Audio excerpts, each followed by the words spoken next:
Jadi gini, ini rumusnya ya.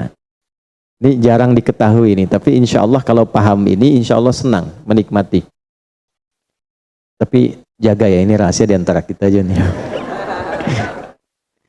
Gini, dalam fikih rizki itu ada 3 hal yang pokok. 1, rizki itu akan diberikan, rumusnya ya, akan diberikan saat ikhtiar kita keluar, apapun jenisnya. Sudah jelas itu. Ya. Itu ada di Quran surah ke-51. Sudah? Di ayat 22. Wa fis samaa'i rizqukum wa ma tu'adun. Dan di langit telah ditetapkan kadar rezekimu dan dijanjikan oleh Allah pasti diberikan. Nah, kapan itu diberikan? Ketika ikhtiar kita keluar. Jadi yang laki-laki, yang ikhwan ini, contoh ini, kita sudah siap saja untuk keluar, baru bawa map melangkah untuk menjemput rezeki Allah, ya, itu sudah ditetapkan keluar. Cuma sampainya kapan kita terima, nanti ada aturan lagi yang mengikat. Ya, sesuai dengan kadar niat nanti. Niatnya apa nih? Apakah mencari rezeki untuk kebutuhan dunia saja? Apakah mencari rezeki untuk mendapatkan ridha Allah? Ya kan? Niatnya bisa berbeda. Nah, berdasarkan niat itu, nanti Allah arahkan untuk mendapatkan yang terbaik. Tapi, berlaku hukum kedua. Ikhtiar Anda itu telah mengeluarkan rezeki dan tidak akan menguranginya. Ya, paham dulu sampai sini dulu ya. Pelan-pelan dulu. Nah, handphonenya turun dulu supaya fokusnya nyimaknya maksimal ya. Supaya maksimal nyimaknya. Tenang. Ini direkamnya bisa diulang nanti kalau supaya maksimal ngelihatnya. Jadi ini yang pertama dulu.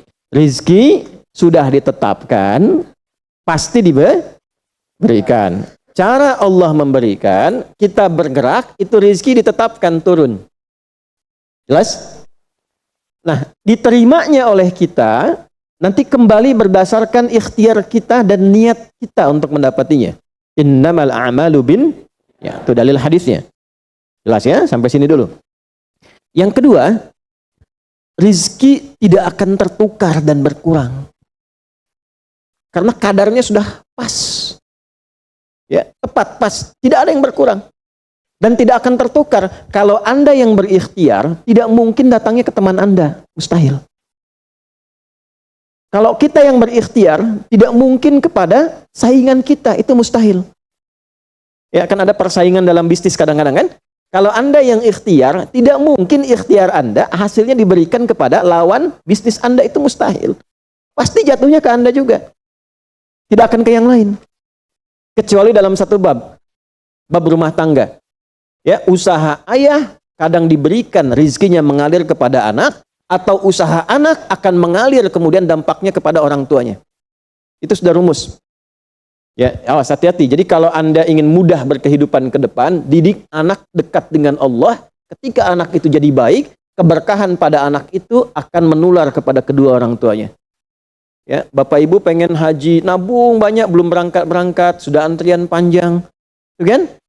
Tapi tiba-tiba ada orang yang tetangga anaknya penghafal Quran 30 juz, dapat hadiah haji, orang tuanya ikut, bapaknya ikut, ibunya ikut, gurunya ikut. Ya, jadi nanti ada 2 ayat di dalam Al-Quran yang menjamin usaha orang tua mengalir ke anak, usaha anak mengalir kepada kedua orang tua. Babnya keluarkan kalau ingin mudah. Nah, yang ketiga, nanti saya urutkan di papan tulis supaya memudahkan itu. Yang ketiga, ini yang paling penting untuk disadari, urut dulu ya. 1, rizki telah ditetapkan untuk diberikan sepanjang kita mau berikhtiar untuk menjemputnya. 2, rizki tidak akan berkurang dan tidak akan tertukar. Baik ya? Jelas sampai sini? Nah, ketiga, ini yang paling penting. Fokus ini dengan baik. Rizki akan ditentukan keberkahannya berdasarkan nilai keimanan seorang hamba. Catat ya. Rizki akan ditentukan kadar keberkahannya. Saya bicara berkah dulu tuh. Berdasarkan kadar keimanan seorang hamba. Yang ketiga ini kaidah khusus yang membedakan antara beriman dengan belum beriman. Sebab kita bisa bertanya kepada Allah, ya Allah, saya sudah beriman. Ada hambamu belum beriman. Apa yang membedakan iman saya dengan hambamu yang belum beriman terkait dengan persoalan rizki? Maka turun nanti ada ayat tentang rizki yang dikaitkan dengan iman. Sekarang kita praktekkan pelan-pelan. Ada rizki. Ada yang namanya rizki? Ada ya? Nah ini ya. Ini bab tentang Anda nih. 1. Pasti diberikan sesuai kadar ikhtiar. Loh. Dan 2. Sifatnya tidak tertukar. Ya, putri boleh tertukar. Ada menteri yang tertukar, tapi tidak ada rezeki yang tertukar ya. Tidak tertukar sesuai dengan niat. Rizki nggak butuh alamat ya Pak. Begitu dapat langsung diberikan. Karena malaikat tuh kalau sudah turunkan nggak mungkin salah alamat tuh. Udah tercatat semua itu. Ya. 3. Kadar iman menentukan keberkahan satu rizki. Keberkahan rizki. Ini 3 ini. Ya. Nah, pelan-pelan. Ya, cara memahaminya bagaimana? Kalau ada yang bergerak, itu pasti rezeki diperintahkan ya untuk diturunkan. Tapi sekali lagi tadi, apakah itu akan langsung diterima atau nanti diakumulasikan, dikumpulkan? Yang dengan pengumpulan itu di titik tertentu Allah berikan. Jadi kalau Anda misalnya belum dapat hari ini, belum dapat hari besok, sepekan nyari nggak dapat. Tiba-tiba bulan yang ketiga dapat dan gajinya begitu besar tawarannya. Bahkan belum mulai udah dikasih ya pesangon misalnya untuk uang muka banyak sekali. Nah, cara memahaminya bagaimana? Bukan berarti ketika Anda dapat di situ besar. Itu akumulasi kumpulan yang telah dikumpulkan dari ikhtiar Anda sejak awal. Paham nggak sampai sini? Paham ya? Nah, kenapa ada hukum demikian? Masuk ke sini dulu nih. Ya, saya mau tanya sebentar. Bapak Ibu, yang para ayah dulu ya, laki-laki lah terutama. Kalau mencari rizki dalam konteks bekerja ya, untuk materi. Karena rizki itu nanti ada ketenangan, anak-anak, keturunan itu rizki juga. Dalam konteks mencari materi, untuk makan, untuk minum, dan sebagainya, saya tanya, untuk memenuhi kebutuhan hidup atau untuk mencari ridho Allah? Udah jujur aja, nggak usah. Bahas sini dulu. udah, wajahnya nampak kok ini. Saya tanya, untuk kebutuhan hidup atau mencari ridho Allah? Nah, ini nomor 1. Nggak mau kalah dua-duanya. Ridha Allah. Ini sekedar dunia. Pelan-pelan ya. Ketika Anda mencari rizki hanya untuk dunia, maka yang berlaku hukum dunia. Ya. Semakin Anda bekerja keras, semakin Anda dapat. Semakin Anda kreatif, semakin mudah dapat. Ya, semakin pintar, semakin mudah dapatnya. Di sini tidak berlaku masalah iman.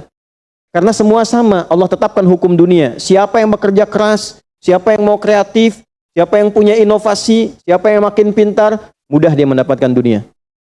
Ada ilmu menambah, dunia dapat. Man arada dunia, kata Imam Syafi'i, fa'alaihi bil ilmi. Siapa yang ingin menguasai dunia, dengan ilmu bisa dapat. Ini. Ada ilmu kreativitas, ada serius, sungguh-sungguh. Kerja yang serius, sungguh-sungguh. Itu kan? Di Tiongkok itu, kalau datang ke satu tempat, ketukin tiap pintu, nawarin barang. Ya, barang ditawarin, 1, 2, 3, 4, saking seriusnya. Orang mengerjakan apa, dia cari yang lain. Pernah dulu ada orang bukan muslim ke Saudi, mampir ke Jeddah hanya untuk lihat jemaah haji itu beli apa. Setelah itu dia pulang ke Tiongkok, ke Cina, ya. Musim berikutnya itu made in China. Semua buatan Cina tuh, yang tasbih Cina, yang sajadah Cina, dan harganya jauh di atas harga-harga standar. Itu tuh. Jadi kalau misalnya orang serius, sungguh-sungguh kreatif, inovasinya ada, bisa buat sesuatu yang orang lain nggak buat, dia bisa sukses. Hukum dunia. Gitu. Tapi semua apa yang didapatkan pun untuk memenuhi kebutuhan dunia saja. Ya. Nafsu ada di situ, persaingan ada di situ, ya, popularitas ada di situ. Makanya orang-orang yang kerjanya orientasi dunia, itu pada umumnya, maaf ya, pada umumnya, apa yang didapatkan hanya untuk memenuhi kebutuhan nafsunya saja.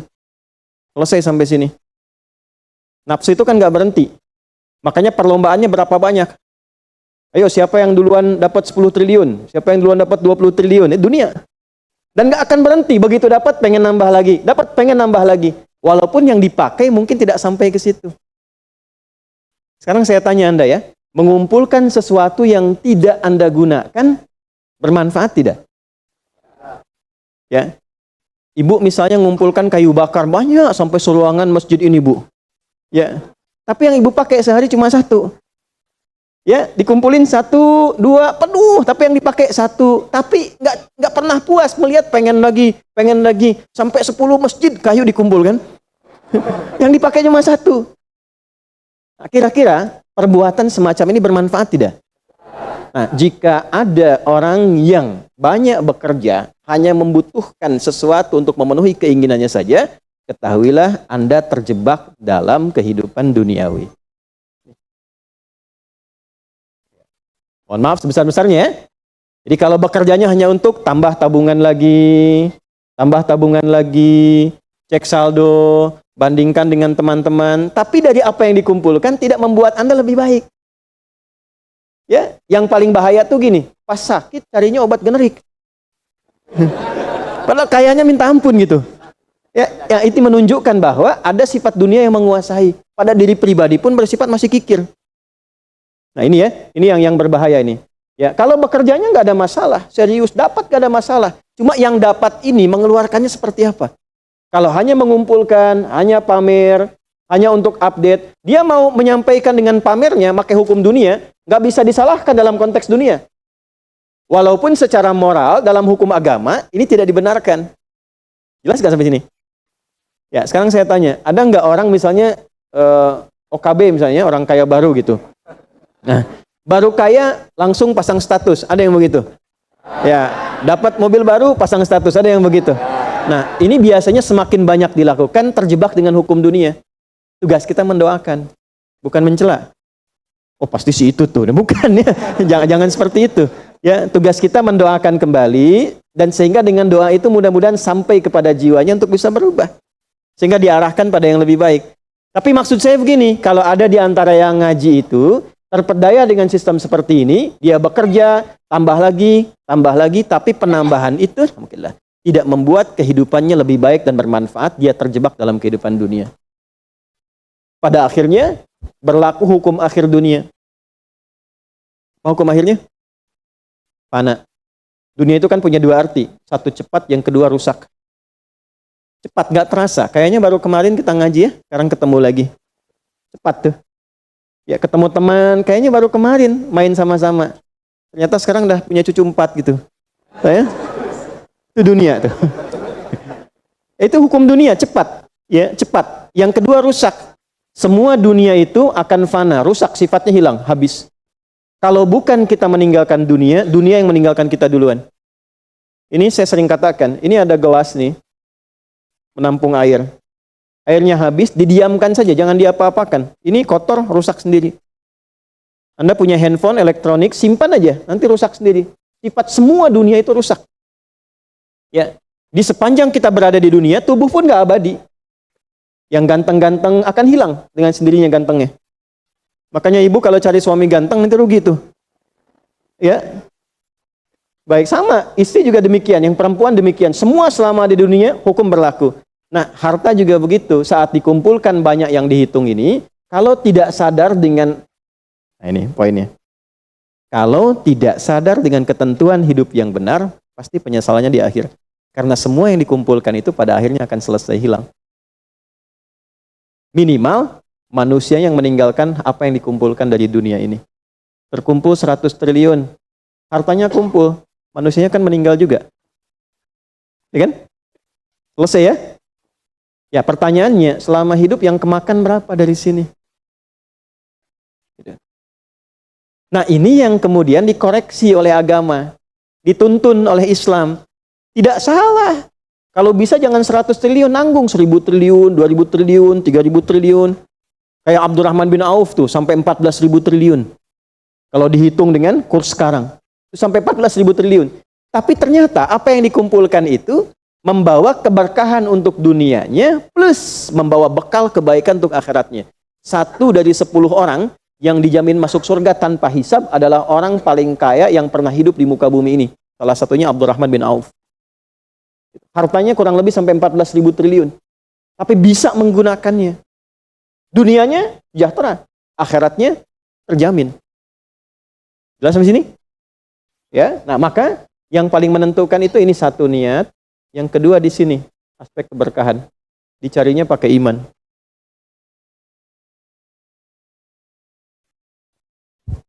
Maka niatkan yang pertama, upayakan setiap pencarian itu gunakan fungsi imannya untuk mencari ridha Allah.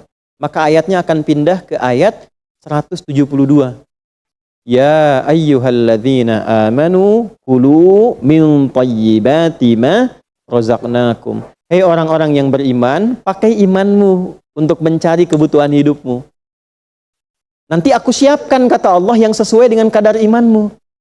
Karena itulah kadang kelihatannya begini. Kelihatannya mohon maaf ya Bu, Pak, nggak dapat lagi. Padahal sudah tahajud malamnya. Udah puasa, udah baca Quran, lamar nggak dapat lagi. Ini nggak dapat lagi. Bukan karena ini Anda nggak bisa dapat, bukan. Karena belum cocok dengan iman Anda. Ini belum thayyib. Belum thayyib. Belum ada baiknya. Mungkin ada bagian dari usaha itu yang kurang cocok untuk iman. Tapi ikhtiar Anda mencari, itu oleh Allah ditetapkan. Setiap dia berangkat, tuliskan. Siap turunkan, siap turunkan. Cuma kapan diturunkan? Nah, itu kadang-kadang ada latihan untuk menguatkan keimanan kita. Sampai kita melewati semua perjalanan pencarian rezeki itu, baru diturunkan. Dan hebatnya, dalam mencari ini, Allah berikan bonusnya. Ada bonus pengalaman. Pernah sakit, pernah capek, pernah naik ini, pernah naik itu, tanpa sadar, itu yang menempa dirinya menjadi sosok yang lebih kuat, lebih baik, yang ketika rezekinya diberikan seutuhnya, dia sudah bisa menggunakan rezeki ini sesuai dengan pengalaman sebelumnya. Nah, yang mahal tuh ini. Makanya Abdurrahman bin Auf itu kan diambil dulu, dirampas hartanya, berangkat 400 km, jalan kaki, nggak bawa apa-apa, dipakai dulu ilmunya, belajar dulu jadi penyalur, dapat upah, dapat bonus dulu, baru dipakai lagi. Tapi perjalanan itu menempa hidupnya dengan iman, sehingga jadi orang terkaya yang pernah tercatat dalam kehidupan di bumi sampai hari ini. Jadi kalau satu kali Anda melamar kemudian ditolak pekerjaan, jangan langsung simpulkan tidak diberi. Alhamdulillah ya Allah, yang telah memberikan kepadaku rizki yang baru berupa penolakan ini untuk menguatkan iman dan mentalku untuk menjemput rizkimu yang lebih baik daripada ini. Jelas ya? Nah, ini poin-poin ini yang mahal. Nanti kalau sudah dapat ilmu ini, yang lainnya akan lebih mudah. Nah, jadi jangan disimpulkan, ya Allah, aku sudah ngaji, aku sudah tahajud, kurang apa lagi? Sampai hari ini aku belum dapat. Nah, itu sesuatu yang tidak tepat untuk keluar, tapi juga bisa dipahami karena boleh jadi belum mendapatkan pencerahan sesuai dengan bab rizkinya. Nah, pada akhirnya dikembalikan, kalau sudah dapat itu ditanya balik oleh Allah, itu mau dipakai apa? Toh pada akhirnya aku yang cukupkan. Ya, falyanzuril insanu ila ta'ami. Yang pertama, kebutuhan makan kita pastikan dengan baik. Allah yang kasih, masa digunakannya untuk mencari yang tidak baik? Jelas?